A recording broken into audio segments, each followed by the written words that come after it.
and then I will stop the transcription.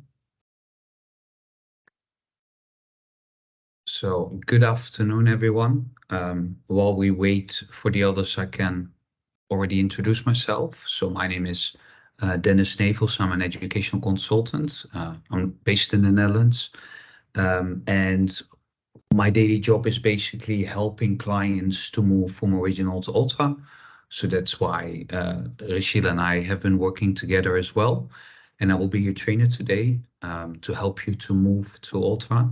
So as you may have heard, I feel my voice is a little bit strange today. I'm not sick, but I feel like my voice is slipping a bit. So I hope it will. I will be able to hang in there today, and you at least will be able to understand me.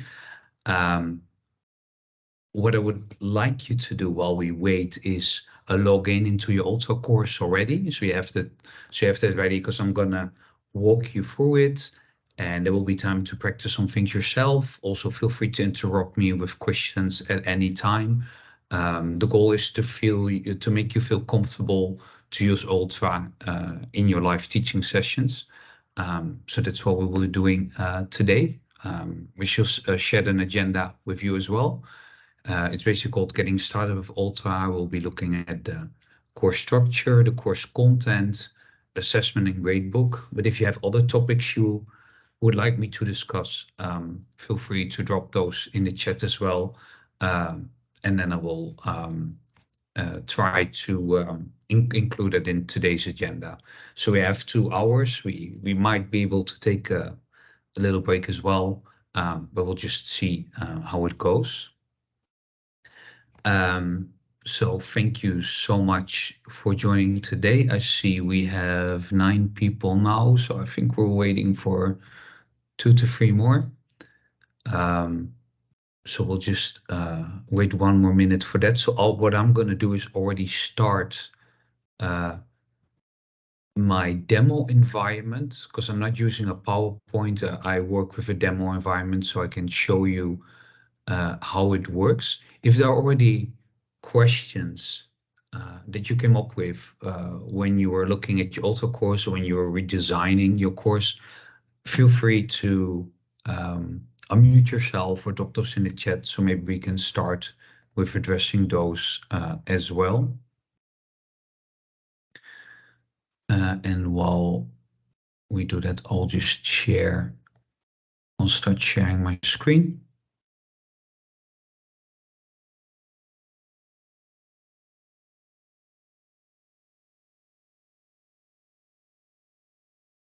So I'll just share my window. So if I'm not mistaken, you are looking at my screen now, and you see an empty Ultra course, a complete clean one.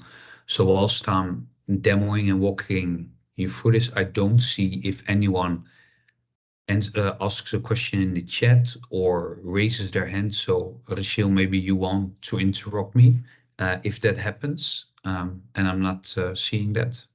Yes, yeah, I will. Fantastic.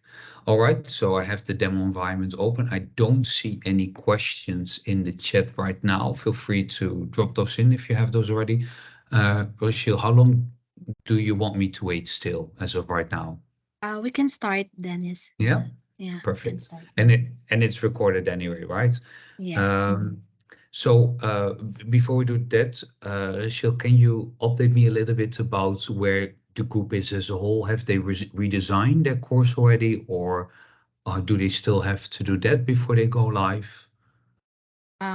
First of all, Dennis, I think there's some question with one of the comrade. I just saw Go that. ahead. Yeah. Thank you. Good afternoon, and thank you very much for your time, and Rachel as well. I have one quick question. I'm primarily assisting in accounting courses, and we are using YLA Plus ebook. So my main point of concern is this one, that neither we are able to download any material from there after the submission of the student. Number 2, in case of any query or any question, to whom we should keep contacted, because the response time from the Wiley Plus courses with the collaboration of the Blackboard, that is very low. So this is the main concern. And in ebook, there are some modification, or there are some requirements that need to be communicated with the appropriate person. So is there any chance that we can have that discussion as well? Happy to have the discussion. I'm just wondering that ebook, that I think that's a third party tool provider. Is that correct? Yes, I think so. Yeah. Can I answer, Dennis? Yes, Yeah. of course. Kamran, for all the ebook, it is we're going to test it. So it's already working in our test environment. So nothing to worry about that. We will inform you also with regards how it will be shown also on the course content as you have working it before. So it will be just the same. Okay, Rachel, I was talking about we need certain rights to download some material from the ebook, and in case of student need more For the ebook, feedback. it's Wiley you're talking about, Yes. right? So this is where now we are on Blackboard. So it's a Okay. third party. We need to Okay, got it. contact Bookshop about that, Okay. not here. Okay, thank you. Yeah. But it's a good question. So Mhm. Blackboard has integrations with third-party tool Yeah. providers. So if you run into issues, please report those to Rachel. And if it's a Blackboard thing, then she can reach out to me. And if it's another software provider, she can do that as well, because it's not always clear for you what is exactly Blackboard and what is exactly another provider, because those tools, the integration becomes better and better and it looks one system, but it's not always the case. But it's a good question. Rachel, can you update me a little bit about where this group is as a whole, regarding Ultra training and how far they are? This is the first training for them for the Ultra. This is really the first session. All And the right. next one, they don't have any idea. So nobody on this group have redesigned their course already in Ultra. You may have seen it, but that's basically it. Is that correct? Sorry, again, Dennis. So this group, they are still at the beginning of the journey Yes. to Ultra. All right. Yes, Right. yeah. So I'll just Yes. start from the beginning. Also, let me know if I go too fast or too slow as well. And if you want me to repeat something, of course, I'm happy to do that. So Rachel will keep an eye on the chat because I don't see that.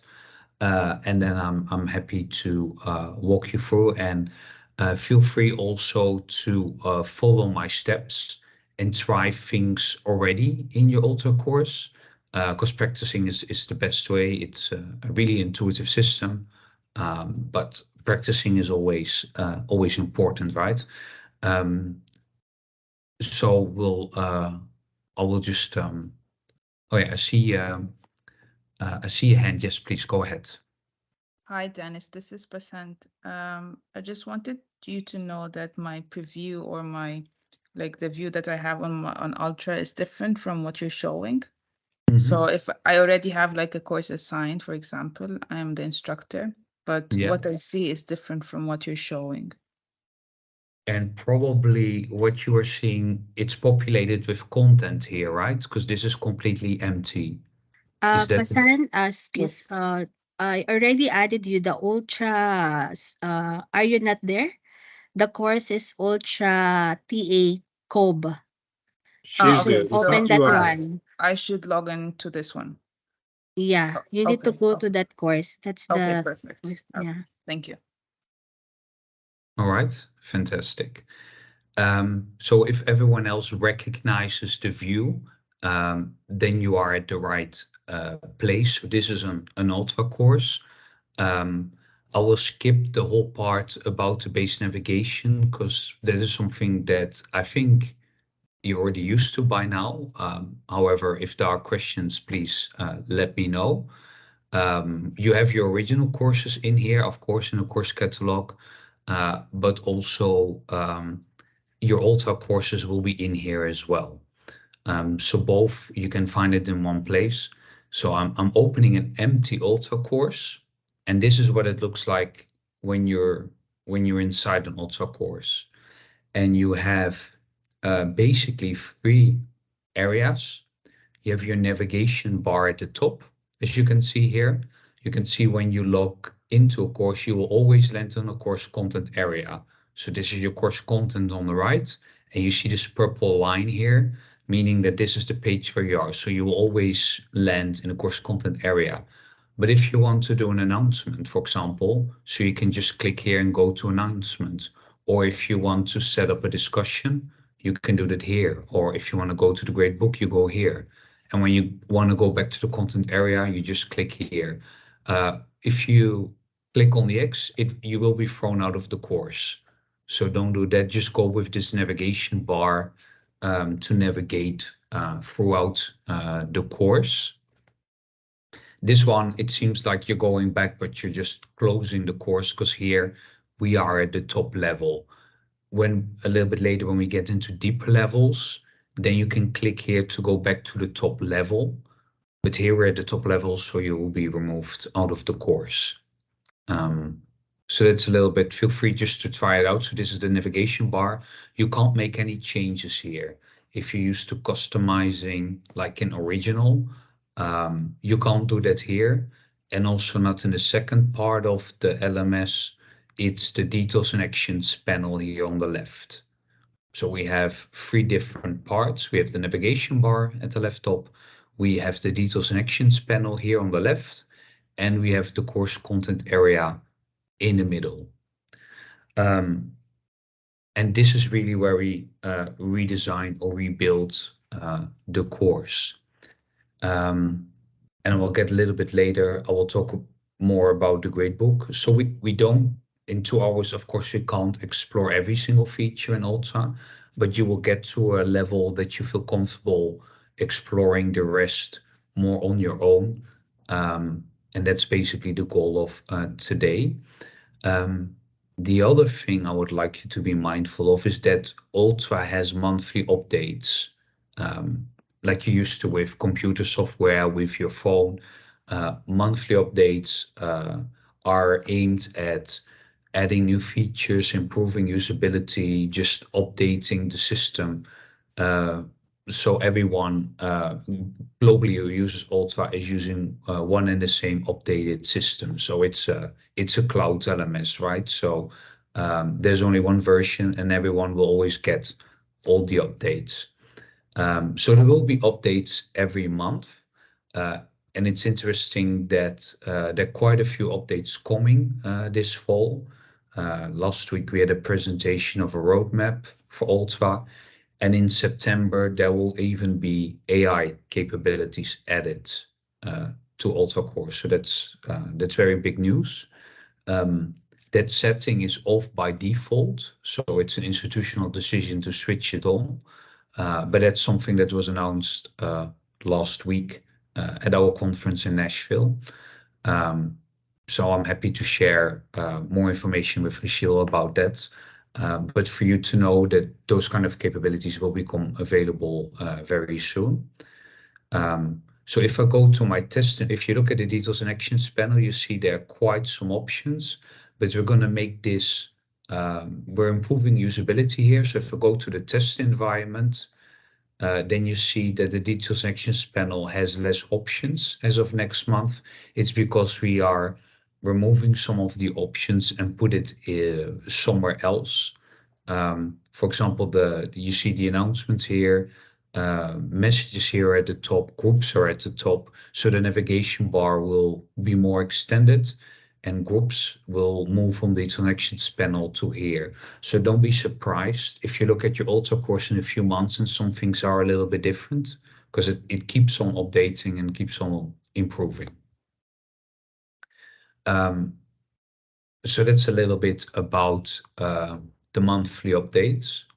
I will start with a few examples in the details and actions panel that are interesting to know.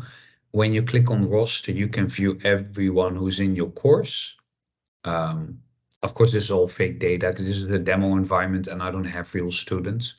So you can see that I'm enrolled like 6 times or even more. But there is no real student data here, but these are all the people that are enrolled into an Ultra course. But what you can do is when you click on hidden from students, that the students don't see each other then in the roster. So you have that option. You also have the option to enroll people yourself when you click here at the top. So you can add new members to your course if you wish, but it's a good way to have all the people in your course displayed just by clicking on the roster next to the two silhouettes. You can also set up groups if you use that in your course, so you can do that here. I will skip the workflow from now, but if you have time, you can address a little bit later, but you can set up groups and use them here. And of course, next month it will move to here at the top. You can add a course image.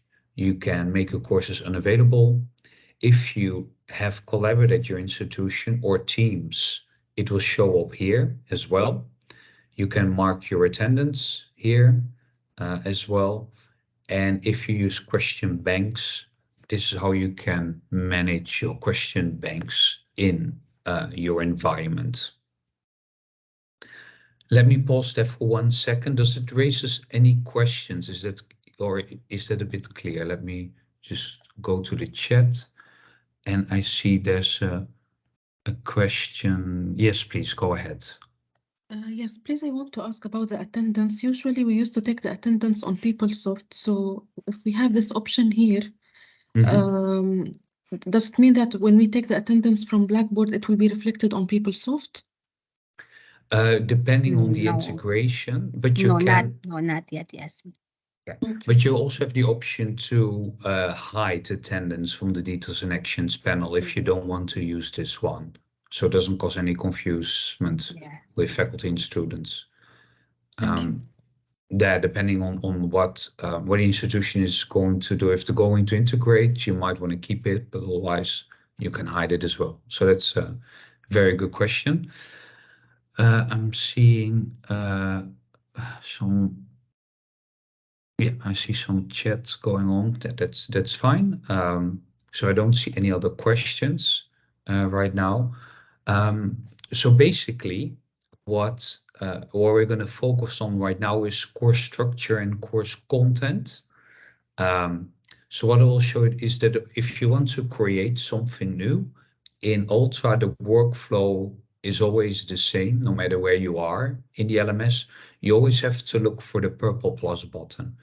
So feel free, if you're in your Ultra course, hover over the course content area and click on the purple plus, exactly like I'm doing here, and then click on create. And then this panel on the right should appear with quite some different options, but I will start at the top with learning module. And please follow along if you want, so you can click on learning module, and then you can, I will call it learning module for now so it's clear what it is. You can give it a title and then click on save. And then you will see that the learning module appears in the course content area. So feel free, everyone, just to try that now. And as you can see, the default is always hidden from students. So students, if they are already enrolled in your course, they can't see this until you click here and you make it visible. And you see that the line through, the strike through is gone when I click on visible, but I can just hide it again, and then you see that the strike through is back. So as a default, it's always hidden, so you can make it available to students once you are done and happy with what you created. So I'll leave it on visible for now, because there are no students enrolled here anyway, and it makes the image a little bit clearer. So this is a learning module. And a learning module has a few benefits. A learning module, what you can do here, you can click on the ellipses, so follow me if you want, and then you click on edit. And you can force a sequence. So if you tick this box and click on save, you see this warning, students progress through the module in order, meaning that the order that you use to put your content in there, that's the order they will go through the learning module. But if you don't want that, you can click on edit again, and then you can untick the box with forcing sequence, and you click on save, and then the warning is gone again. So that's one of the benefits of a learning module. There are a few more, but I'll get to that in a little bit. As you can see, you have an arrow up and down here, and you can see this purple plus within this learning module now, right? So I can say, okay, I create now a folder, and just feel free to follow along. So you click on folder, and I call the folder so it's clear. Again, it's hidden from students. I'll make it visible, and you see that right now, if I click on the arrow up, is that the folder is gone. So the folder sits within the learning module, right? And then you can also click on the arrow down, and you see again the plus here that is within the folder, but you also have the plus here, which means this is outside the folder. So I can create a document. So click on document. And then, so I've created a document, and you see that document falls outside of the folder now, but I can click on it and I can drag and drop it inside the folder as well. So it's really easy to move this around if you want. So feel free to try. And you can move a document in a folder. You can also decide to remove the folder from the learning module. So you see, and I can say I want a document in the learning module, but the folder is separate. So the reason why I do this, and let me put it in the sequence that I have in mind, is because the difference with original is that you can go only, you can only go 3 levels deep in Ultra. So you have a learning module at the top level, 1 level down the folder, and then 2 levels down you have a document, and that is done. So students can only can get to the content that they're looking for in a maximum of 3 clicks. So you can't go any deeper in an Ultra course. So that's something for you to know, because you create always the content inside the document. So that's the lowest level here. So when I click on document, this is where you create content. So you can just add content with the rich text editor. For example, I attach content, or I can also insert content. So I can, for example, go to YouTube because I want to add a video. So what I can do,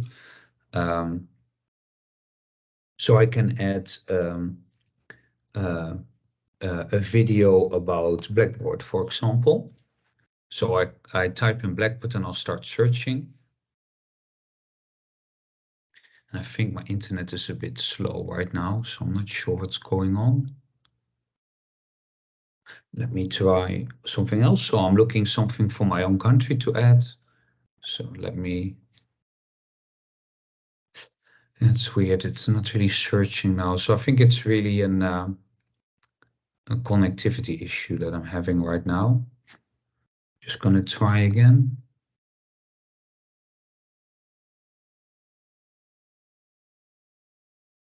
So normally several videos would pop up, and then you can just click on the video and then insert, and then it embeds into the document. So feel free to try it yourself.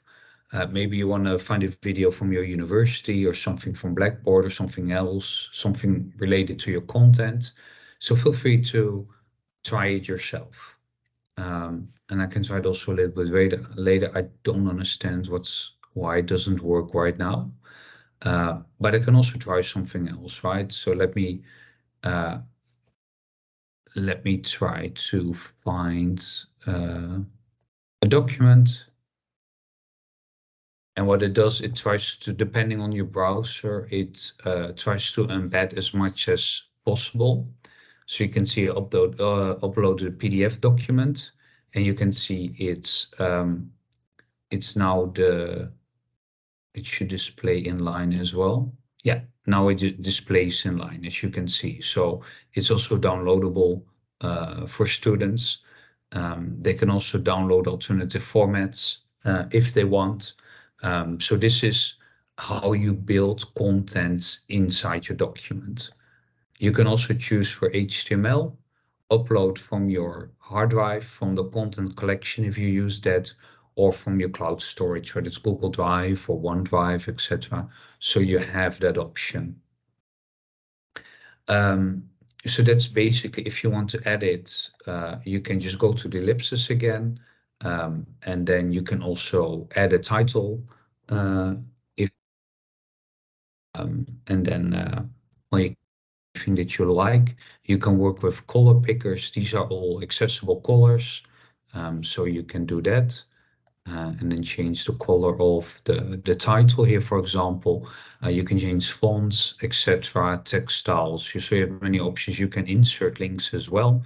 So you have many options here regarding the content. I can also give you an example of the HTML. So let me quickly look for an example that I can add. I'm trying to find an interactive quiz right now. And feel free, there's now some time just to practice it yourself as well. So if you have HTML, feel free to use that. Yeah, so we'll add HTML, and then it should work now. And then I save. And then the HTML video is copied in.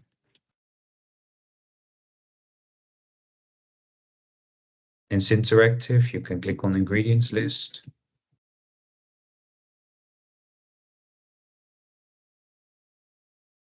Multiple choice quiz.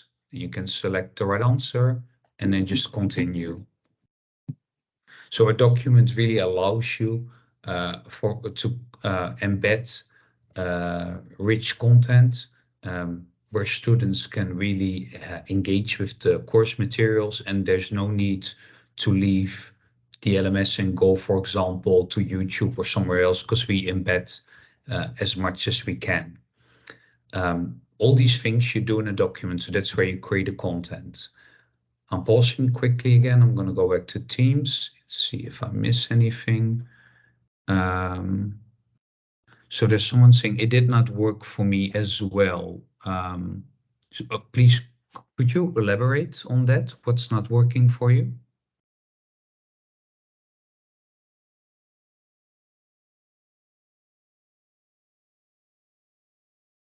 Let me know if you can't. The YouTube, it's yeah. So it's strange, right? Because it should work. So I'm not sure what's happening. I really think it's a connectivity issue, because normally, let me just try it another time, because all the videos just should appear here.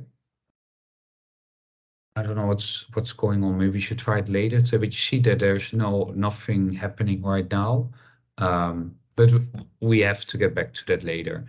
And it will also embed, and basically like this HTML quiz, just play in the same way. So I'm not really sure why it's not working. But feel free also to look at this editor and put in there a Word file, or what you can also do is you can add an image, all the media as well, cloud storage. So anything that you have, you can even go to maths. You can insert a math formula as well, for which you have this editor to work with. So you have a lot of options to create this rich content. Right. So when I leave the document, so I've been working in here. So students, they need to go into a document if they want to find that information. The other thing that might be really important for you to know is that you can easily copy in the items from the original course that you need in Ultra. So when you click on the ellipsis here, you see copy items, but it's also just visible here. Copy content. So you see all the items, all the courses that you're enrolled in. they will just be displayed here. So you can easily copy in, and let me look for my original course. You can see this original course. When I click here and start copy, I import my entire original course in Ultra. I wouldn't recommend that because often you don't need everything. So when you go into the plus, click on the arrow, then you go into the different sections. So let me have a look at the content for my original course. And there is this assignment and this test that I would like to copy in. So I select those and click on start copying.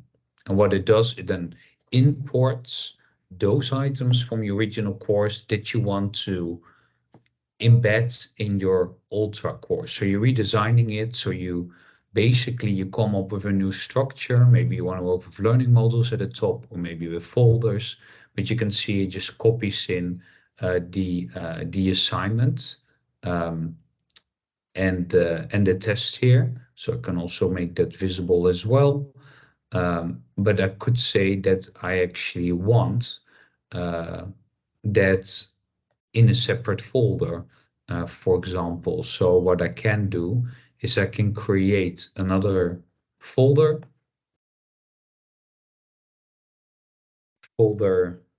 assessments, for example, and I just want to put them in there. So what I do here is that I put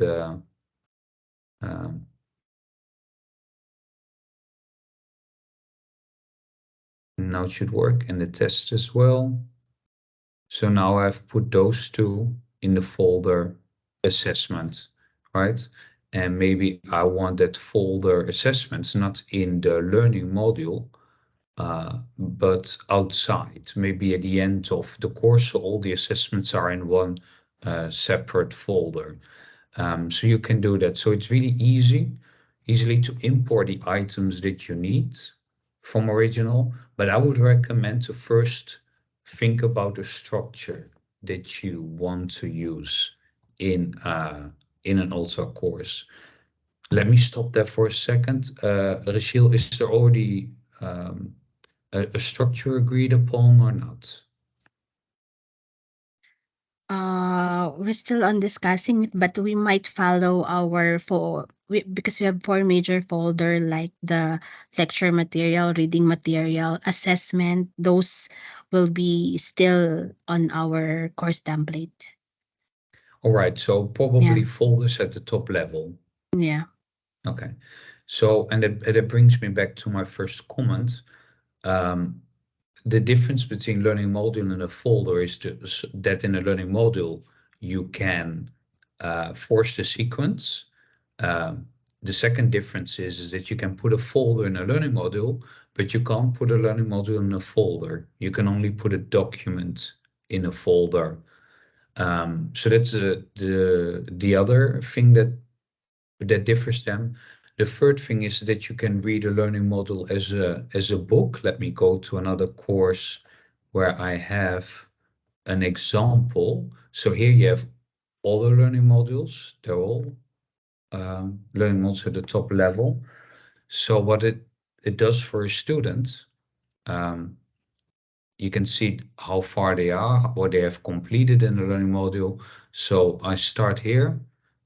It's not available yet because I forced the sequence, so I have to go back in this learning module. You can see the progress tracker that's switched on. You can see which items I've completed, and then I'm still right here. So now inside that learning module, and I can read it as a book. So I can scroll up and down. I can go to the right, and I can go to the left. You see? So you don't need to go back to the course content area to open the next content item. You can read the learning module as a book as well. And now you can see that the progress tracker has marked them all as complete. I've read all the information. I click on submit. And this is what the progress tracker does, is that it just signs off each learning module 10 of 10 complete, and then a student can go to the next section of the course. So click on save. So that's another difference between the two. So that's something you may wish to consider. The third thing is that in the next release, this is the test environment. So what you will see in the next release, let me create a learning module on the test environment because it's already there. You can add an image to a learning module, and you can't do that yet to a folder. So that's basically what the differences are between the learning module and the folder. So let me go back to my empty course. No, not this one. Apologies. I'll go back here. So we have created now this structure. So perhaps at your university, it will be 4 different folders then, right? In which you can put several documents. So this is a little bit about the structure when so again, if you want to import from other courses, you go here or copy items, or you click on the plus and you choose to copy content, and then you have access to all your original and also courses that you're enrolled in. And then you can import content from all those different courses. Makes it really easy to build fast. So I would definitely recommend you to use that. We'll go back to create. We only talked about those top 3. I think for the structure, those are the most important ones. You can also add links. They can be launched.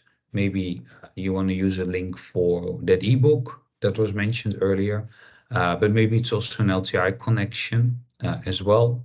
Or you have SCORM packages that you want to use, so you can do that as well. And these are all the course content items that are available right now. Then we have a section with assessments when we look at test and assignment. And then we have also 2 participation and engagement options. One is the discussion and one is the journal. So we don't have wikis and blogs in Ultra, but you may want to replace those for a discussion or a journal in an Ultra course. So that's something I want you to be aware of. Any questions about the course content items and how you can work with that?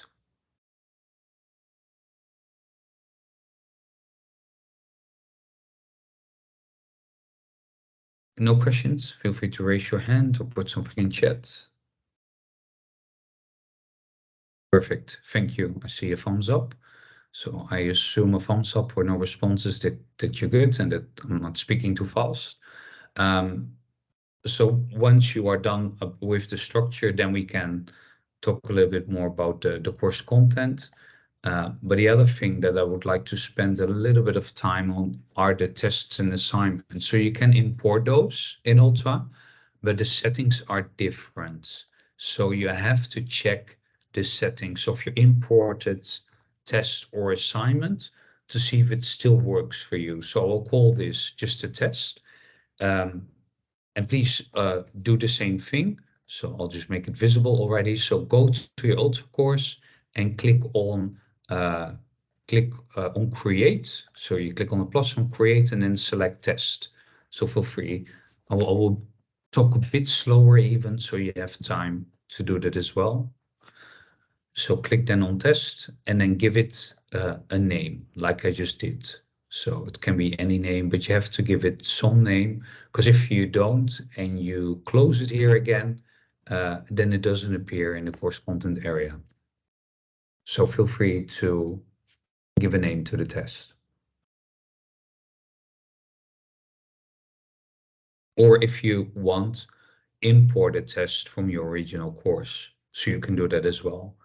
Click on the ellipses here, or click on the plus and click on copy content and import a test from original. I'm also happy if you do that. Right, so and then go back in the test, and this is what it looks like, an empty test. And if you have copied in an original test from your original course, then the questions should appear here. And as I said before, when you click on the plus, you can create. That was in the course content area the case. It's also here the case. It's also the case in the gradebook. Click here, and these are all the question types that you can add to your test.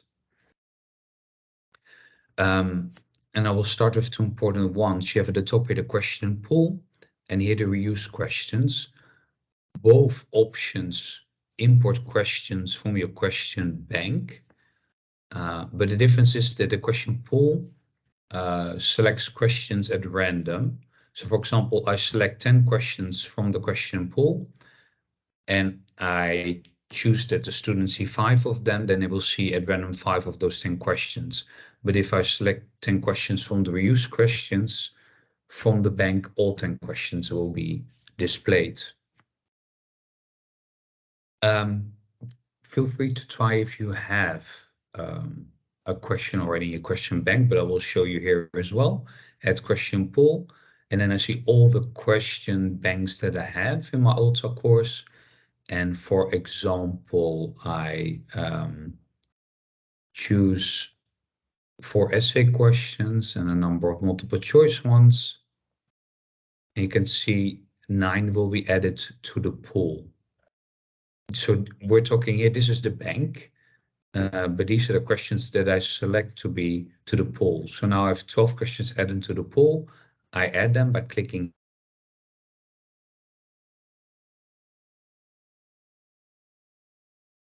free of those 12 questions. So click on save. And here you see the comment 3 of 12 questions in this pool are randomly displayed. So this is how you start building your course. You can also add a multiple choice question, for example, so feel free to do that. Click on multiple choice, and then I can click on or type in the text. So I'll put in there, what is the capital? What's the capital of the Netherlands? You have to select the right answer, so that's Amsterdam.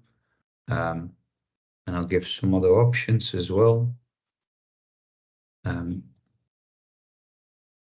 And of course, you can add an option. You can also delete options, so that's up to you.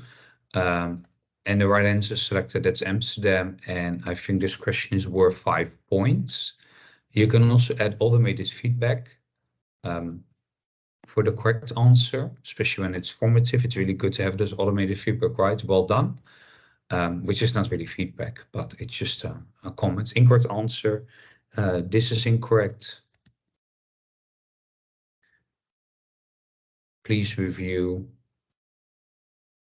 chapter 1. So all the wrong answers will have the same feedback at this moment. I'm hoping for that to change, but right now all incorrect answers, whether you choose the Hake or alter them, they both will say this is incorrect. Please review chapter 1. So make sure your feedback is generic enough and not specifically aimed at one wrong answer, because if they pick the other one, they will see the same feedback and don't get it. So now I've added the automated feedback as well to this question. And once students have started the test, then you can't add or delete questions anymore, but you can change the points still, even after they have finished. So if 3 students have finished already, and I decide, no, this question is worth 15 points, then the gradebook will be automatically updated. So you can still do that. So now I have 4 questions in total in this test. And of course, you can make it as big as you want. Let me go back in the edit option, because I'm not sure if I showed you everything. So you can also add extra credit as well, so they can score more than 100% for the test. You can also, for example, if you have 2 answers that are correct, you can also choose for the partial or negative credit, and also allow negative overall score. So you have that option then as well. So for example, if they choose the Hake, I would still want them to have for example, 50% of the score, for example. So you can do that as well. So you can vary and also use partial and negative crediting as well for your test. So you can do that. So that's entirely up to you. But know that here you can toggle this and allow for partial and negative credit as well. So we have the automated feedback on, and you can also allow students to add content in the end of the assessments if you want, whether it's a video or something else, they can add additional content.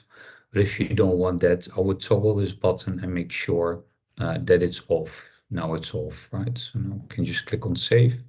And now we've created a question. Now I'm going to pause for a second. Please create your own multiple question. Give me a thumbs up in the chat when you're able to do so. And if you were already done, please give me the thumbs up as well. And I'll have a look at the questions. What about Turnitin assignment? There is an integration with Turnitin available. So it's a bit of a different workflow, and I don't have a license to Turnitin. It's not our product, so I can't really show that. But if you want to share your screen and you have a question, feel free to let me know. But you can use Turnitin in Blackboard Ultra, so no worries about that. So I would recommend to explore it a little bit yourself and see if it works. But also Rachel does testing of all the third-party tool providers, as she said at the beginning. There's another question. You mentioned that the max is free. You can place multiple documents in a folder. Yes, you can place as many documents in a folder as you want, but you can't put a document in a document. So the maximum number of layers is 3, but there is another option to go to 4 levels, but that's a setting that needs to be enabled in the admin panel. So that applies then to the entire institution, and there's no way back from it. So as soon as Rachel allows a 4th level of depth via the admin panel, it can't be turned off anymore. So this is something you have to discuss in the institution if that's what you want. But normally it's 3 layers. But definitely you can put as many documents in a folder as you like. Let me quickly go out of this one. So for example, I can put, there's no limit on that. So I call this document 2. Just go out of in there, and now you see 2 documents, and I can go on document 3 as well, and that's where you put the content in there, right? So I could imagine that you have a structure, this is week 1, week 2, week 3, for example, or the folder is week 1, and then each document here you have maybe PowerPoint, and here you have reading materials, so that's entirely up to you. The only thing is I would recommend, if you have some consistency across courses, students really appreciate that. So I would recommend to choose a similar structure. I have an example of a course template, which is in the toolkit, and it's free for you to download. So this is a course template example that if you want to download, use and amend, you can do that. So the structure is the same in every section of the course, with exactly the same activities as you see here. And it allows students to easily find the content that they're looking for. So there's a structure in here, a very linear structure, because we work with release conditions. You see that you have visible and hidden, but you can also choose for release conditions, and we'll get back to that in a little bit. So this is the structure, and it's with a summative assessment. And there's also an overall grade added, and I'll show you that later with the gradebook, where you can see how assessment drives really pedagogy, right? So a course template not only serves a good structure, but it also helps. Assessment also helps with that structure and pedagogy as well. All right, I feel like I'm talking a lot, so let me see if in the chat, was everyone, yeah, I see one person gives me a thumbs up, was able to add a question. How is that for everyone else? let me also know if you are struggling. Then there's another question, is it possible to download a PDF of the test I created? You can download student submissions. You can't download a PDF right now, but no, so that's not possible. What you can do is annotate in line, so you can basically grade an assignment in Blackboard, and you can download that submission, including the annotations you made. But that's the submission, that's not the test itself. So to that, the answer is no at this moment, but it might change soon as well. I hope that answers your question. Fantastic. Any other thumbs up? Was everyone able to create a multiple choice question? I see the sharing is paused. Let me go back to the test. Can everyone see the test again? Because I get the warning that sharing is paused, so I'm not sure if you're seeing it.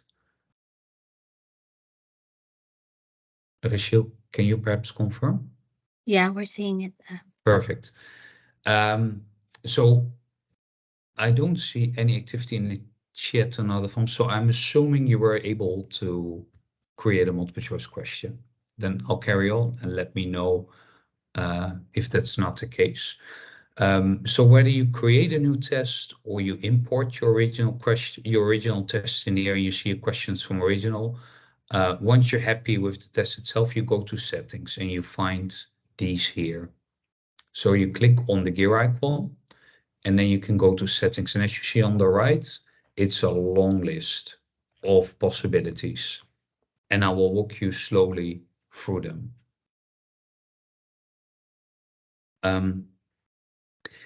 You can add a due date here, of course, and you can prohibit late submissions. So if students have saved attempts, they will be automatically submitted at a due date.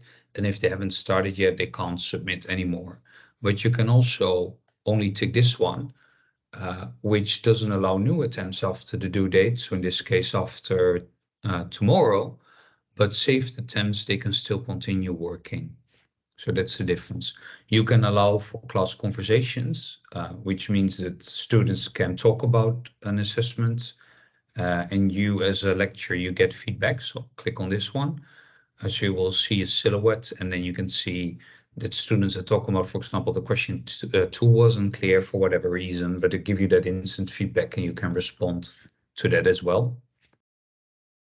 Then we have you can collect submissions offline for assignments. As you can see, it's grayed out because it has questions. You can't collect it offline anymore because obviously they have to be graded in Blackboard, and some of them, like the multiple choice question, is automatically graded, right? So that's why it's grayed out here in this example. Then we have the presentation options.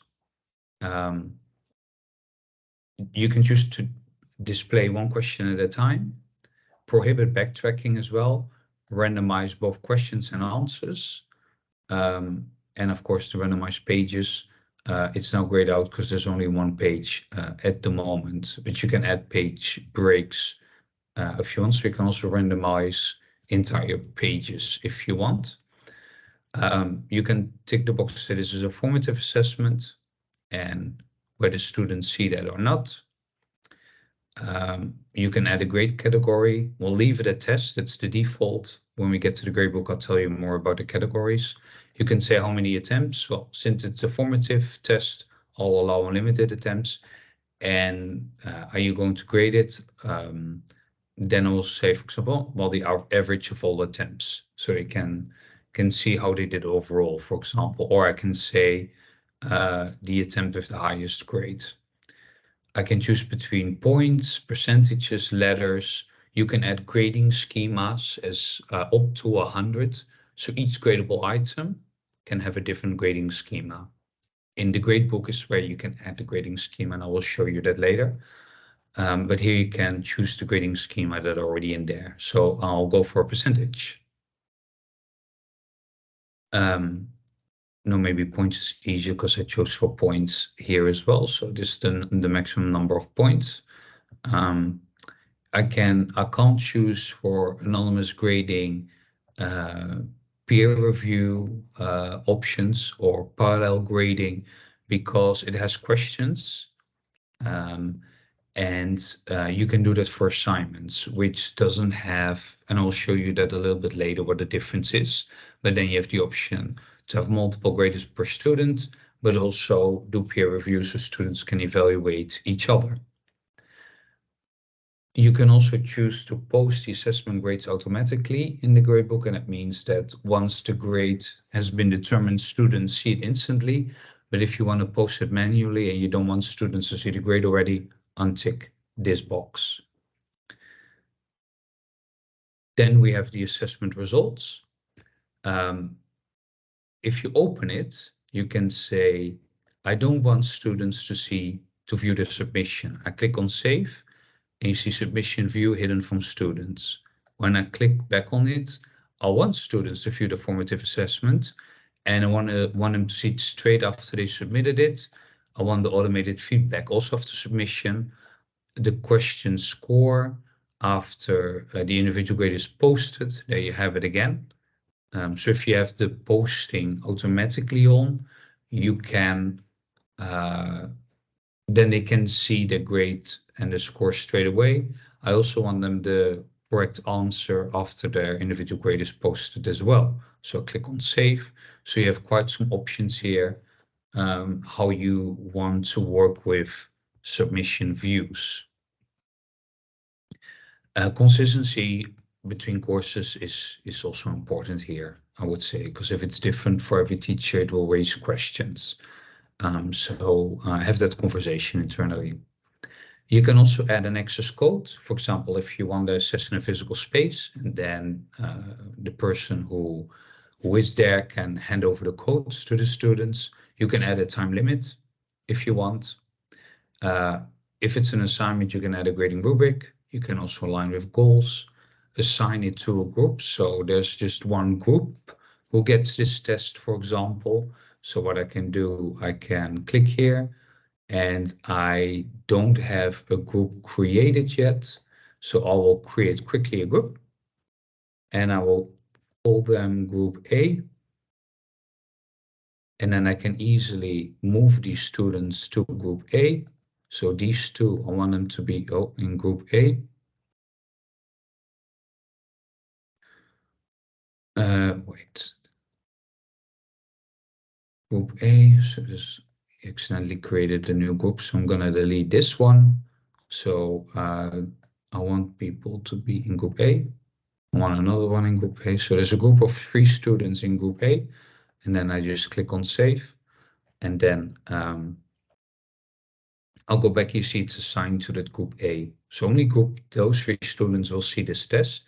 And I can enable save assign. That's our plagiarism tool. But I know you use Turnitin, so I'm going to skip this now, for now, because you are unlikely to use it, or Rashil interrupt me if I'm wrong. But I think you're going to use Turnitin instead. Yes, we are using Yeah. Turnitin, Dennis. Yeah. So there is one question, Dennis, on the Yeah. chat. Yeah, let me go to, I click on save then, and then I didn't enable save assign. You can see that here, but you can also, Rashil can also hide it, so you won't see this option. Let me go to the chat. All right, if I import a test, would it still have the same options to choose from? Yes, you should be able to have the same options because you import it, right? So it displays in Ultra. Depending on the software, you might also have maybe different options. It really depends on what the software is and how it's integrated. Because if the assessment really links to that environment, then you probably have completely different options, right?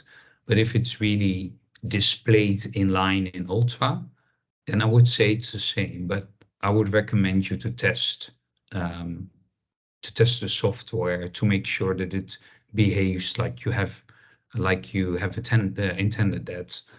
It's a bit impossible for me to give you a guarantee, but yeah, so that's That's what I would do if I were you, but it's a good question.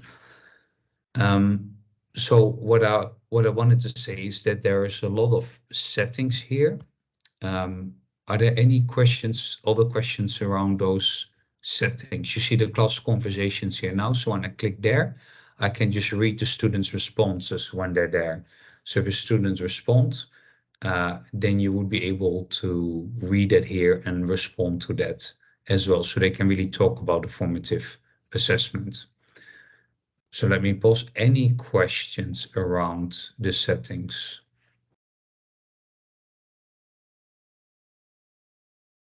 Feel free to raise your hand as well.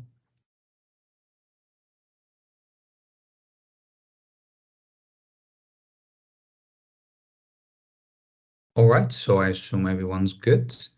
I'm going to explain quickly the assignment. Fantastic, thank you. I'm going to quickly explain the assignment because the difference is, and it's very, it's a small difference. You see that it has a different icon, right? So I'll call this assignment, just to make it clear. So you can see it's a little bit of a different icon. But when you go to the settings as a default, all the settings are the same. However, if you want this to behave like an assignment, you click on the plus and you add text here. And with the text, I can put the instructions in here. So please submit your essay.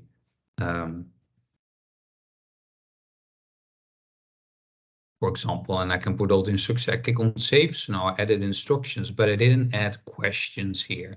So when I go to the settings now, you can see that I can collect submissions offline. I have the ability to use anonymous grading, parallel grading, peer review grading. As well, I can add a rubric and I can enable save assign. So all these things you can do with an assignment. So if you want this to behave like an assignment, click on the T and add your instructions, but don't add the questions here, because if you do that, then it will gray out some of the options here. So the confusing thing might be that the default setting is the same. The default setting, like all the options are here, but depending how you build your test or your assignment, it depends on the options that you can still choose from, right? So I think that's the main difference here that I want you to be mindful of. So for example, I have an essay here, and what I would like is I want students to evaluate each other. So I can say that there's one review per student, and there's a due date, and the peer review date must come after the assessment, for example. Oh, that's in front of it. So let me go to August. In this case, so students have a couple of days to peer review, and it's automatically assigned to them. So one peer review per student. So that's the option that you can choose from then. And this is how you actually build an assignment that behaves like an assignment, just by adding the T here. You can also upload a question from a file. So I don't have a file. Yeah, but then it wouldn't behave like an assignment because it disables the peer review, as you see already. So I would always work with the text if I were you, just to put the instructions in there. And that for students, it's clear that this is an assignment. Does that make sense? Because it can be a bit confusing sometimes.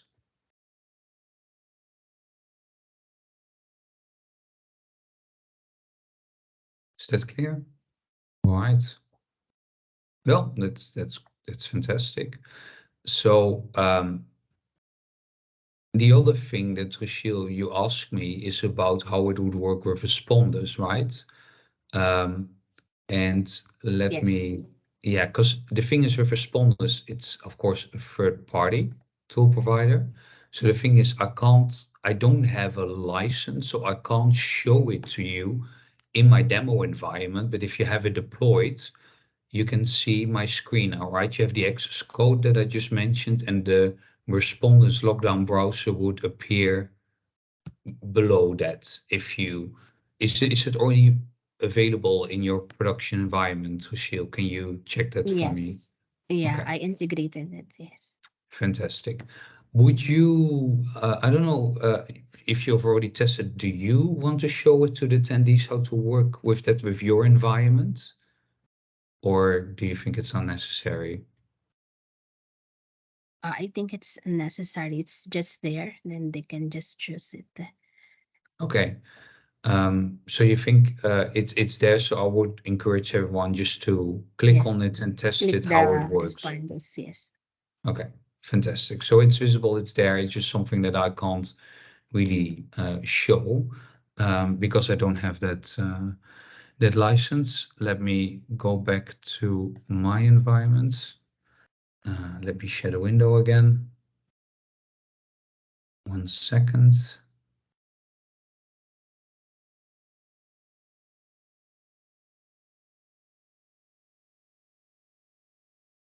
Yeah, so now I'm actually on my test environment. That's not the one that I wanted to show, right? So I'm gonna reshare again. Yeah, this is the right one. This is where we were. So the other thing that you can do before people get to the test, or not, let's take the assignment because the test was assigned to a group. I want them to have had a look at, for example, this learning module. So what we can do for this assignment, I can put release conditions in there. I don't know if you use those in original, but what you can say is that this assignment will be released based, for example, on performance. And we want then that they have, for example, completed test one. It's like this one. And we want them to actually have 9 out of 10 points. So you have the ability, you see that the release conditions are on performance. They can only do the assignment if they score at least 9 out of 10 of the test. So it's really easy to set up those release conditions. And you can also change it. Say, I just want it to be available after a certain time. So I need to show it after 5th of August. It has to be before the due date. I think the due date is tomorrow, but I think you get my point. I have to change the due date again, but you can just have it visible for a certain date. You can also hide it after a certain date. You can also release it just to individual members or just groups. So that's an option that you have well, and indeed the daytime and the performance. And I know additional capabilities for the release conditions will also appear in the near future as well. So you can also use these release conditions. So now I've set a performance condition for the assignment. A lot of already we have. Rachel, do you think we should have a 5-minute break, or does everyone want to carry on? Or maybe a 10-minute break, I'm not sure. Think we can carry on. Is that's a yeah. Unless people are getting tired and they then just let me know. Yeah. Yeah. Okay. Well, follow the steps along, right? And if you say, oh, we want to pause a little bit and do that first, just let me know as well. So we talked about the navigation bar, we talked about the details and actions panel, and we talked about the course content area. You can also set up, go back to create. You can also set up discussion in the journal. The difference is that the journal allows a student to privately communicate with an instructor. You can put your instructions in here, click on save. Then the settings, of course, are again here, gear icon. I can grade the journal as well. If I want, I can even put a rubric in there. If I want, I can click on save. And this journal, I'll make it visible. So each student can go in there and write their own thoughts there, and only you as an instructor can read it. And you can go to your grades and participation to assign grades to those different students. But you see, nobody obviously has made an entry as of yet.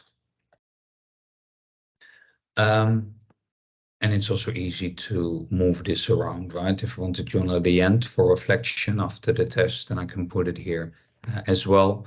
And it's also the same with a discussion. You can build the discussion here, but what you can also do is you can go here, click on discussions. It's the same thing. So if I build a new discussion here, test discussion, and of course I have to put instructions in there, click on save. And if I want to have it displayed on the course content area, I need to have this box ticked. Because if I don't do that, untick it, it won't appear in the course content area, but it will just appear here in the discussion. So depending on where you want the student to go, maybe you just want them to go to this area, then I wouldn't display it on the course content page. So that's a little bit how you set up a discussion. Discussions, especially if you do them in English, have some great analytics like critical thinking level skills, etc. It works with algorithms, so you can have some really great analytics at your availability that will help you to assess the quality of the contributions as well. All right, so you can also easily put in an announcement. You can easily create a new announcement. You click on the plus, you can schedule it to display later, and it's always to all course members, right? So you can just put your test in there. I want to schedule it for a certain time, show it later, for example, early August, put the title in there, and then save, and it will display after that time. You can see it's scheduled, but I can also say I can edit it and say I still want to have it displayed right now. I post it and then it's available right now. So there's a difference between announcements and messages. That an announcement are really like the bigger things and meant to reach all the course members straight away. But when you click on messages, you can send messages to individual students. So you click on the plus, and then you can just type a name and send a message to that student. You can also choose an email copy, allow replies or not. And then I can just send it. And the great thing is when you do it, it will always be saved here. All your messages, communication here. So if there is any discussion around that, you can always go to messages and you can show this is the message that is sent, right? And if it's unread, there will be a purple line around it. And here we said one unread message. So this is how you can communicate with one or multiple students at the same time as well. Going back to the content area, the progress tracker, let me just show you that. So when you, for example, you click on student progress, and you can see how many students have opened it, marked as complete, or started. So of course, nobody has started in here. So let me just go. I have a course with some morphic student data. Let's see, student progress. So I'll click here. You can see that this student has marked it as complete. Actually, all of them have in this particular instance. But if, no, I have to find another one. We share this environment, so sometimes things happen here. Everyone hasn't opened it, but you can just select, for example, who started it, nobody, unopened, and then you can message all of them at the same time. All the ones that have unopened, sorry, so I have to not forget to select one, unopened, message, all of them that didn't open. And then you can ask, why didn't they open? Why didn't they open this particular learning module, etc. So you can, oh wait, it's recipients. And I was actually looking for the title here. But I just have to put it in the message. I can send an email copy and also allow replies. So if I do that and I click on test, It takes a little bit of time.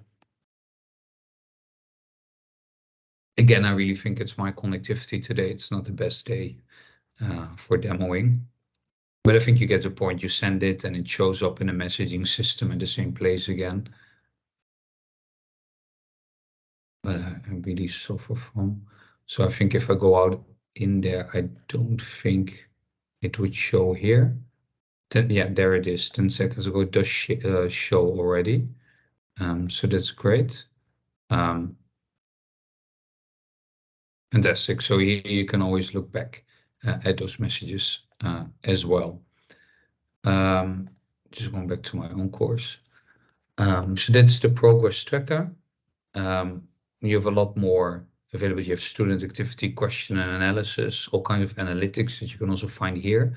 But I'm going to park that one for now and see if we have time at the end, because I want to go to the gradebook. So the analytics basically replaces the retention center in original. So you have lots of analytics at your availability, including then the progress tracker. All right. If you can, please click on Gradebook in the navigation bar, and then you will land here. The Gradebook has three different views. You have the list view, and you have the grid view. And I'll start with the list view, because here you can see all the gradable items that exist in the course. And here you see a name of all the students that are enrolled. So number of students and gradable items, both in the list view. And what you can do is you can filter for grading. Status, for example, if there's nothing to grade, it will appear now at the top. And if I click on it again, I don't think there's anything to grade, but if there's anything to grade, and then if you filter, that would appear at the top then. So you can easily also filter on due date, filter on which one you still have to post. So you can do that as well. So that's something you can do in the list view. You can also go to edit and make necessary changes if you want as well. So click on the ellipses. So let me look on another learning activity. So you can easily make changes. You also have the students. If I want, I can change the accommodations. So if this student, I want them to have a due date accommodation, so they're marked as never late. The work is never marked late. But also I want them to have extra time, no, even unlimited time for this student. So I can do that. So I add that, and then you can see this purple image means that the student has accommodations as well.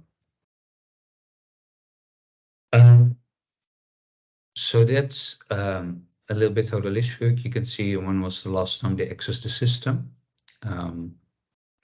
But if you are in the gradebook right now, you probably don't see any student, but once you have clicked on student preview once, then you can see the course as a student. So what I'm doing now. And when you click on exit and click on save, then you should see here your own name and then saying preview user like this one. So if you can please try it and see if you can see yourself as a preview user, and then give yourself accommodations. So I'll give you a few seconds to do that and let me know if that works. I'm going to go back to the Teams environment.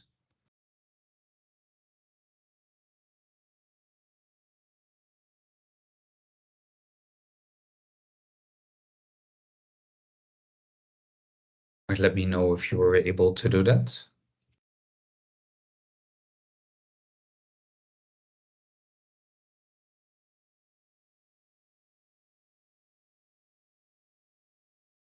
Fantastic. I see one thumbs up.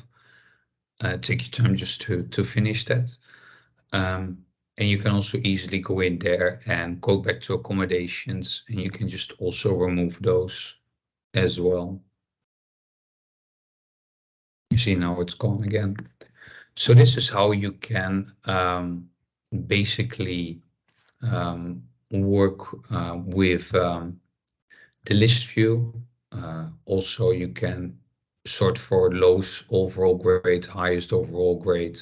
So just click here on the filtering options. You can also look for submission receipts. So if every time a student does a submission, they will automatically get a submission receipt emailed.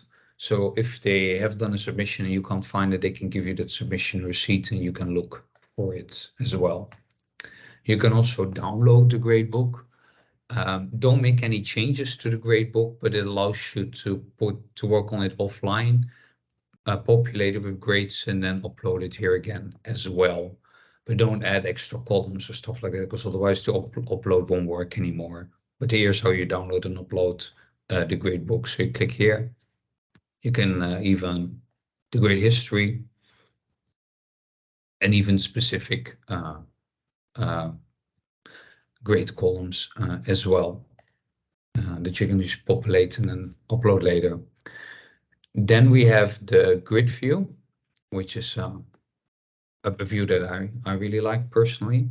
It's just because it shows you the gradable items here at the top and all the students here vertically. So it allows you to see everything in one place. So there's quite some nice ways you can filter. For example, I am looking for a formative assessment from a specific student. So I just select that. So you can see you find it that student for this specific formative test. I don't think they haven't done a submission yet. But it's so easy to clear all the filters and then you're back in the default schedule. So this filtering option is really helpful. I've talked about this part, so I can skip that. And then you have the gradebook settings. Again, the gear icon brings you to the gradebook settings. When you click on manage grading schemas, you can just edit or add new schemas if you wish. So feel free to try that now. I click on add and I can give it a name. I have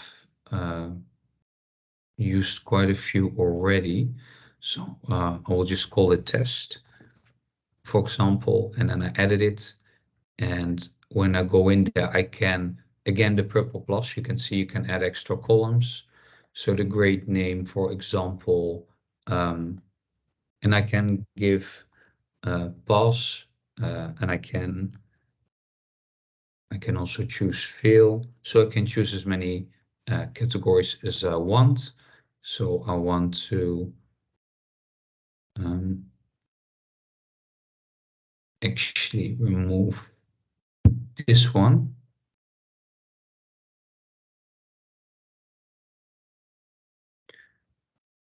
No, seconds. So what I'm gonna do, I'll remove this one, it's a bit easier. And then this one as well, so I'll give this the name fail. So if you have a score lower than 50%, it's a fail, but I can also choose to change that, for example, because you can only, you work with the, on the left side, for example, I can say, okay, anything above 40% is a pass, and then you see that this one automatically adjusts, so there's never overlap, right? So 40% is a pass and 39% is a fail. And I can just simply save that, so you can add your own grading schema to the folder. So I'll give you now a little bit of time to add your own grading schema. Give me a thumbs up in the chat. I'll give you a minute to work on that, and give me a thumbs up or a yes in the chat when you were able to do that. Yeah, so go to the gradebook, go to the gear icon, and then click on manage grading schemas.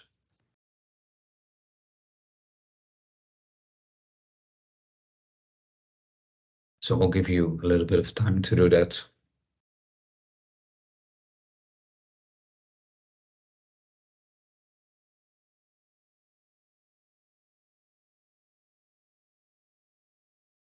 So as you can see, you can also delete grading schemas as well.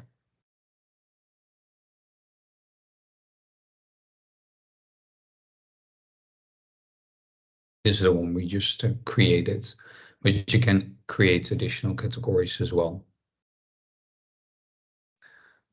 with more names.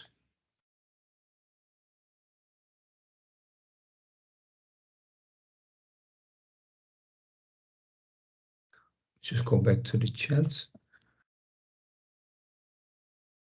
See if anyone was able to do that.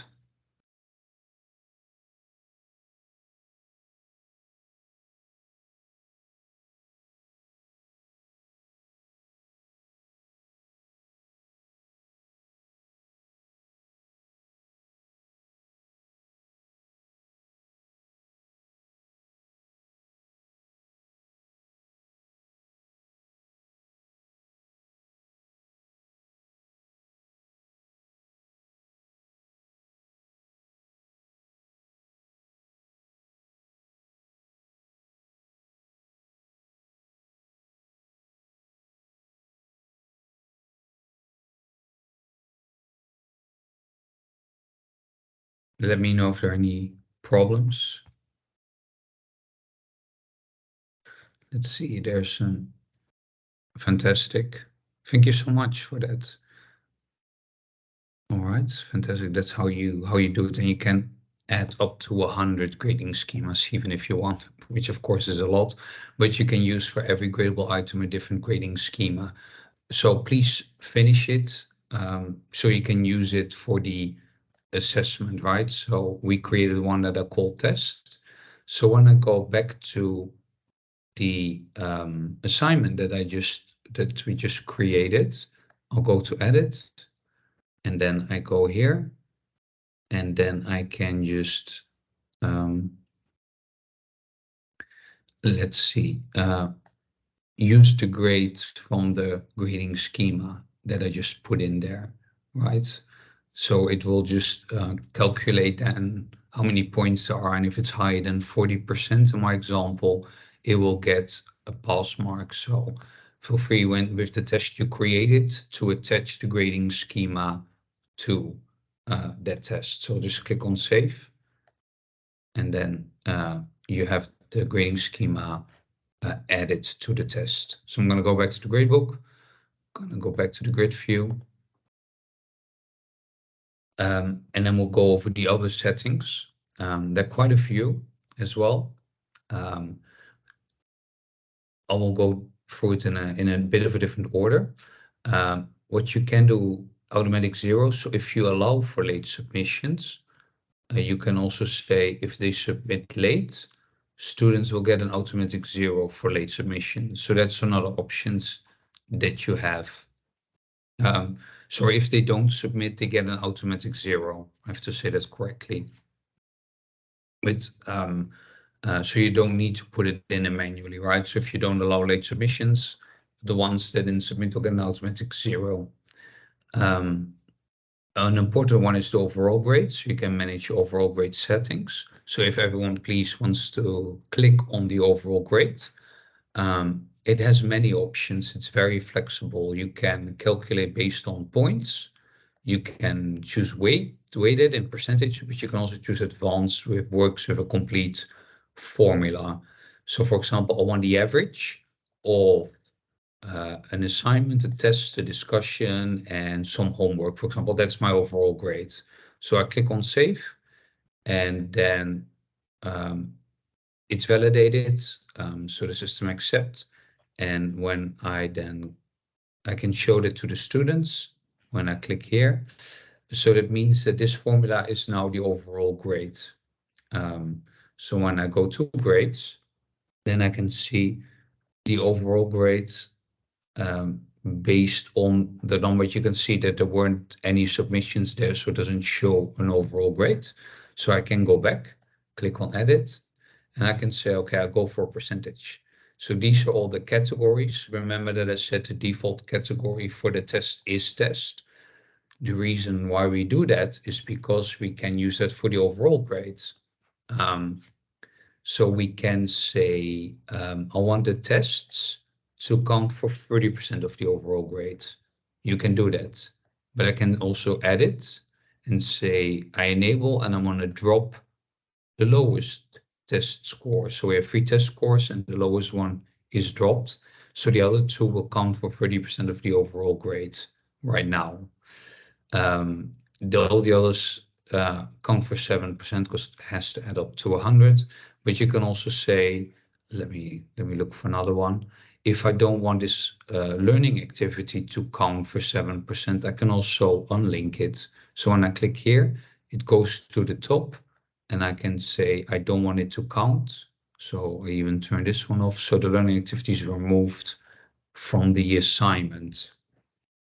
I can show it to students. When I do this, the students don't see the overall grade, but I can say, okay, it's a percentage. The overall grade is displayed as a percentage as well. And I can also choose the calculation based on points earned out of the total graded points. So this is the running total, as you probably know from original. So for the assignments, for the gradable items where you didn't have a points in yet because you didn't do any submissions, then those do not count. So that's the running total, but you can also allow to turn this off. If you don't see this running total option in the gradebook, then Rachel, you need to enable that in the admin panel. Because you can choose that feature when you choose on configure in the admin panel, you can enable the running total option here. So maybe you want to check that. So feel free to set up an overall grade. And when you are happy, you're satisfied, you can confirm and then it gets converted. I close it and now you can see that it's changed again. And since we used the running total, this person has, for all the submissions that he has done, that was the maximum score for this particular student. I can click on that to check. For attendance, for example, he had 100% and this student didn't do any submissions anywhere else, but because I chose the running total, these ones do not count. Let me go back to the overall grade and how it changes. So I'll click on edit and I remove that, then I save and then it should change. So now it's gone. And then I go back to that particular student, you see 7%, because you can see he didn't do any submissions here. So he doesn't have a good overall grade right now because all these submissions still need to be done. So that's the difference with using the running total. You see the red color. There are categories, it's red, orange, yellow, green. But in the admin panel, you can decide to turn off those colors as well. Let me pause here and give you some time to set up the overall grade. I'm going to go back to the chat, see if there are any questions. Is it possible to map the grade of a test to different learning outcomes and show grades per learning outcome in the grade center? That's a very good question. So you can align with goals. We need to test this, what is possible. So you can align it with goals. I haven't seen that displays also per learning outcome in the grade book unless you set it up. You can of course do that manually. I don't think it's possible to do it automatically. However, we are going to have an integration with course evaluations as well. And I think that's starting now. So I think there are more improvements coming there. It's a good question. It's a really advanced question. So right now, I think you have to do it manually. But it is, you're welcome. I would just set it up and test it. So you can set up the test. You can do it as a preview student and then see how it looks in the grade center. But right now you have to do the manual. But keep an eye on the roadmap and everything. There's a lot coming from Ultra and the developments are going really, really fast. All right, anyone else a question, please raise your hand, put it in the chat, or let me know if you were able to set up the overall grade. No hands right now. So we'll give you a minute to set up the overall grade and let me know when it's done.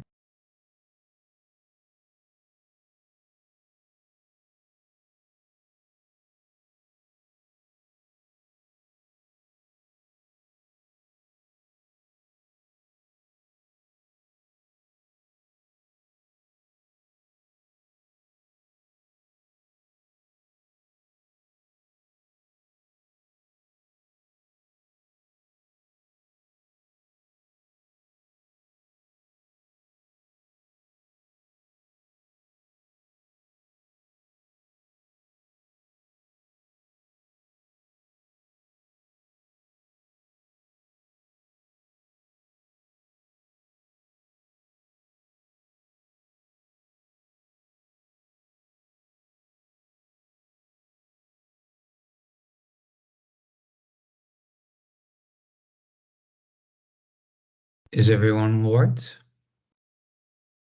Is it clear how it works? So if you're hesitating, the instructions are also at the top here, right? Unlink, unlock, and then it will be auto balanced, right? So you can just, if you unlock it, then you can use a different one for this one.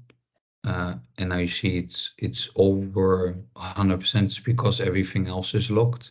So you actually need to unlock these. So the ones that you want to automatically balance out, you need to unlock those. You see now they change, and then you can save again, and then they lock themselves. So it's back to 100%. If you want this one not to count, you just click on here. But you can see that now it's not 100% anymore. So these ones I want to automatically just change. And now you can see that these are auto balanced because those were the ones that were still open. I hope that helps. I want the running total again. I click on save. And then I can see the overall grade here on the left. All right, I assume everything is fine. Everyone is very quiet, so I assume everyone was able to find their way. And I apologize for my voice. I can really feel it disappearing, so I'm glad it's weekend tomorrow. We'll talk a little bit softer, but let me know if you have troubles hearing me. Here you see the categories again. So you saw in overall grades, we had all these categories, right? But you can also add a new category. For example, let's see, what don't we have? For example, if you have a field trip, so you can easily assign, you have this category, so you can add that. So the field trip exists as well. So you can go back to the assignment. I click on edit. And the Canadian category is an assignment, but I want it to be the field trip. So I just create it, and now it's the field trip. So this assignment is part of field trip. And when I go back to the overall grade, so I can change that as well. Let me see the field trip. There it is. It counts for 0%, but I want the field trip to count for 5%. So I have to balance again. So I can say it counts for 5%. And then I can save. And you can see that the assignment is now assigned as a field trip. So because I changed that category, so that's why it's so handy to be able to create your own categories. You can also create a new rubric. You can also import it. So when you've imported a rubric from originals, will also display here, but you can also create a new one by clicking here and then assign it. And again, the purple plus allows you to add extra categories. And here you can put the percentage, the description in, and the category and the criteria. You can put it in here, so feel free to try that. So you can just click on the pencil and then you can start typing. So for a language teacher, will probably, for example, spelling will count for 30% of the grades. And then they can go in here. So wait, I have to give some different options here. So then I click on the pencil here, and then I can put the description in what is worth 100%, what is worth 75%. So these criteria, right? So 0 spelling mistakes, for example. And here it could be between 5, well, anything between 1 and 10. Etc. etc. Well, I think you know where I'm aiming for. So this is how you, I didn't give it a name yet. So let me go back. Language rubric. I can also choose for range or points, or so you have those options as well. To change, you can also choose for point range, so it's entirely up to you. I will save it again, and there's your language rubric. So I go back to my test, know the assignments, right? I click on edit, and then I'm gonna add the language rubric to that one, and creating rubric, and there we have, click on add, save, and then the language rubric is part of the assignment. Right, so this is how you work with rubrics. Back to the settings. So when we go downwards, many rubrics, right? It's many testing, so that's why. And then below, you can also add overall grade notations outside of the grading schema. So you have the ability to add something, test, and then you can call it, or the notation has to be, yeah, and a description, for example, the T for test. So you can also add overall grade notations outside of the grading schema. So we just added a T. So what I can do is I go back and I go to this student, and then I can click on the T for test, right? The one I just added, or successful, what I added earlier, or pending, and this one failed, for example. So you can choose also these notations outside of the grading schema. All right, I'm going to pause again. Any questions?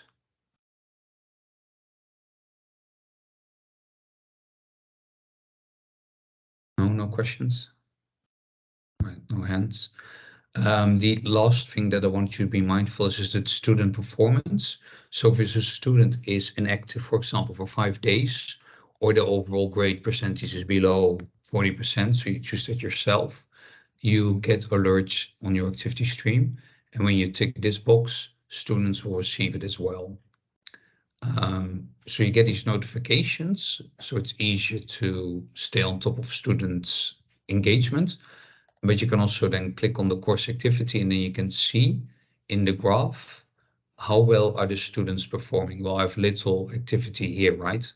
Because I only have like few people in here. So you can see every dot is a student. So you can see the overall grade of the student is 80%, but they spent 0 hours in the course, which is strange, but I just changed that overall grade, right? So I click on the details, so I can really see how the student is performing compared to the class average, which is the black line, and the pink or the purple one, that's me, that's a student.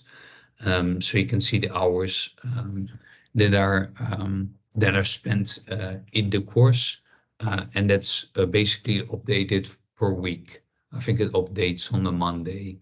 Actually, you can download it well, and here you can see the grade compared to the class average as well. But this is separate what you get from the notifications then on the course. And if I don't think the student's performing well, I click on the message button, and then I can email or message, sorry, not email, but message that student here as well. So that's a little bit of the analytics. All right. And going back to the grade book, because the grading, we didn't really talk a lot about the grading itself. It says grade now if there's option to grade. You can also add exemptions. So when I go here, I can exempt the students from a grade.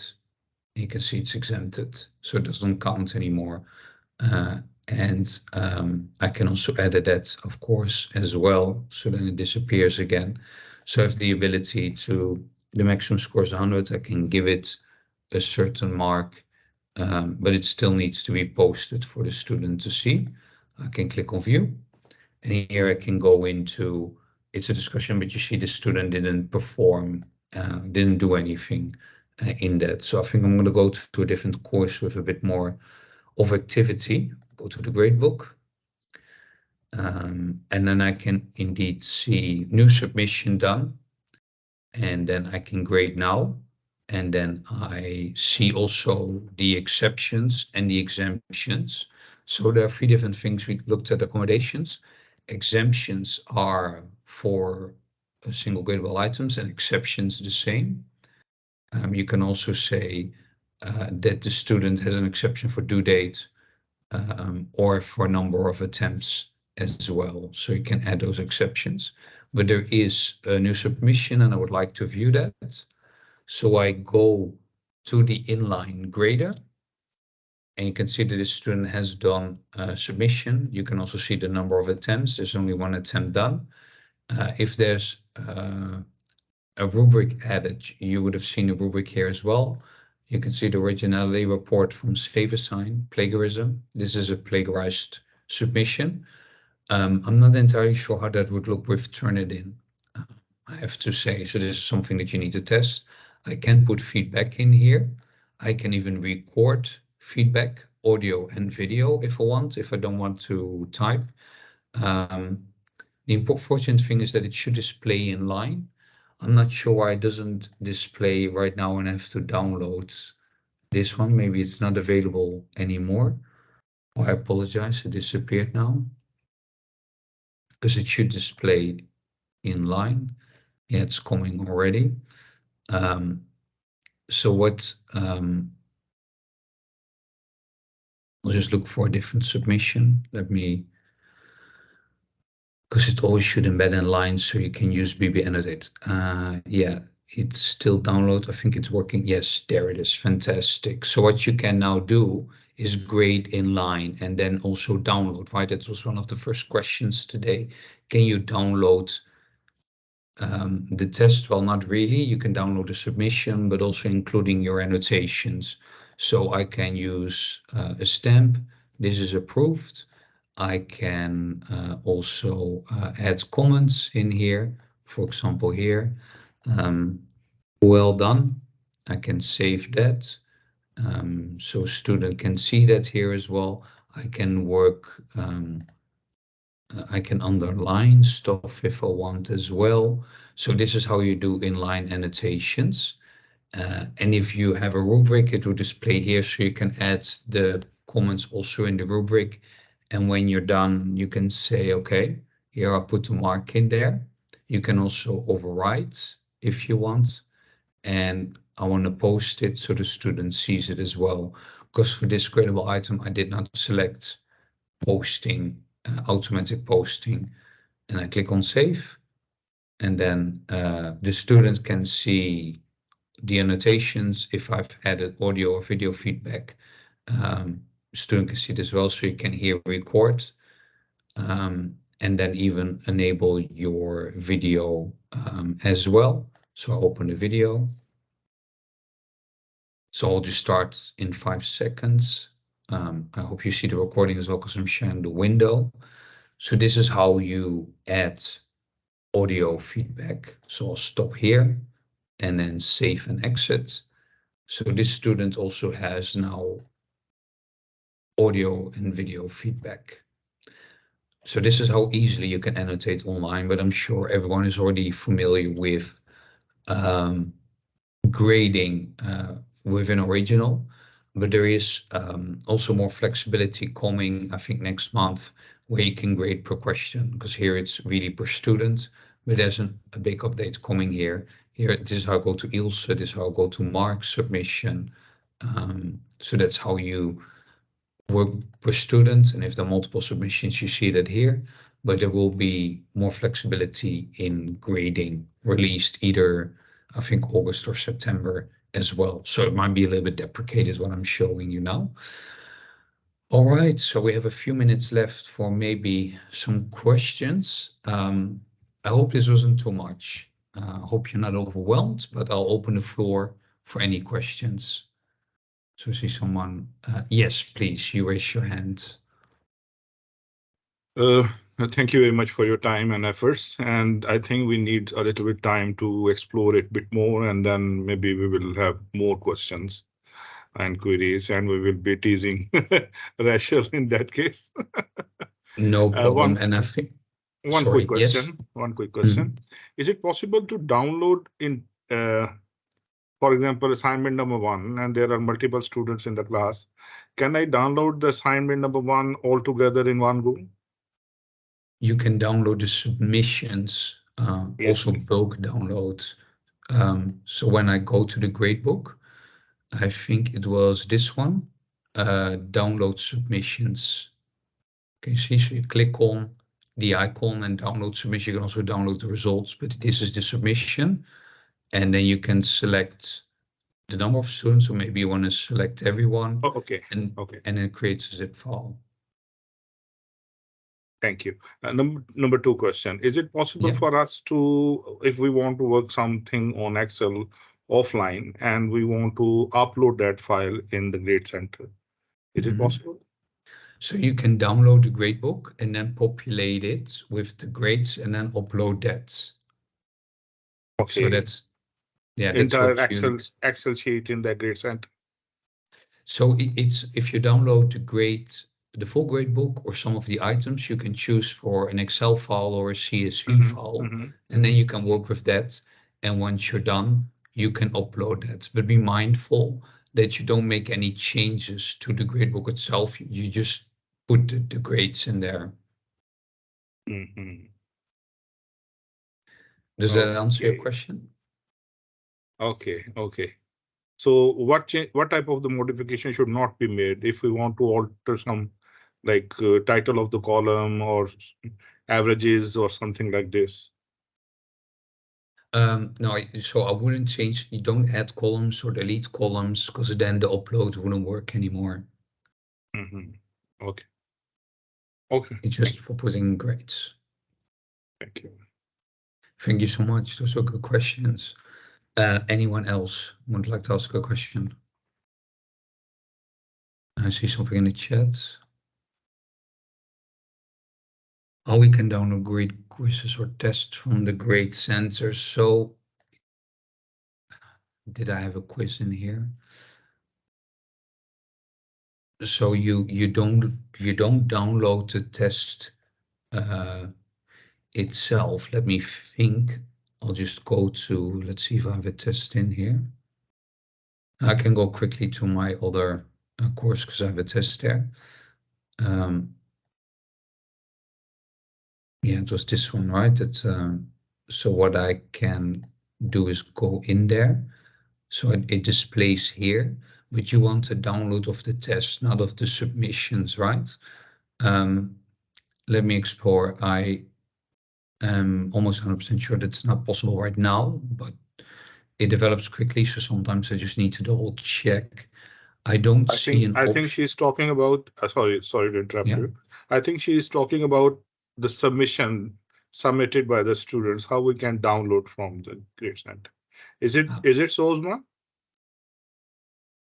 So yes, exactly, Karma. That's what I meant. Thank you. Okay, so when it is about the test, there it is. I'll just use the filter option. This is the one that I created, right? So you can here download the submissions. But there were no submissions done. So it's also in the same way, it creates a zip file. So you just have to do it in the same way as the assignment. You just click on the icon and then click on download submissions. Does that answer the question? Fantastic, thank you. I can really feel that my voice is disappearing. Any last minute questions? We have 3 minutes left.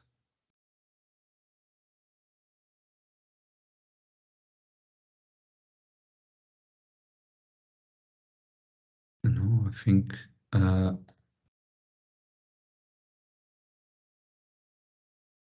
think we're good then. Let me stop the recording. So we'll share that with Rachel.